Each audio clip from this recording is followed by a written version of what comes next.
I was the low person on the totem pole, so they sent me out all the time to cover whoever it looks like they might lose.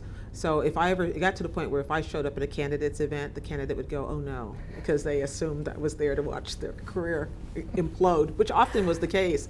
So I covered Bob Dole and Dick Hephardt, and I covered people who, looking back now, it's impossible to imagine that they thought they could be president. And then the last person standing, other than the nominee for president that year, who was, the nominee was Michael Dukakis, but before he got the nomination, Jesse Jackson was running his second campaign for president, and he stayed in the campaign all the way through the August convention, so I stayed with him. So I covered Jesse Jackson, the most disorganized, exhilarating, inventive campaign ever, because he would just show up places and could attract crowds. I discovered his crowds were not so different from the crowds of a lot of the conservative preacher in the race, who was Pat Robertson that year, because they were still speaking to underrepresented populations. That year they called it the moral majority.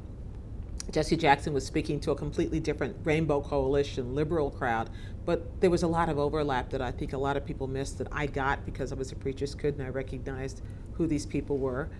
So that's another thing about my career, which is I grew up in a way that allowed me to have sensitivities and be exposed and bring what I call a veil of experience to stories that other people just weren't raised that way. People who were raised in the suburbs and went to Ivy League schools and were protected didn't know what it was to live, as we did for a short time, in a public housing project.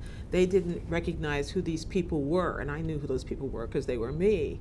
And so as a result, I had kind of an instinct to recognize the people I was talking to.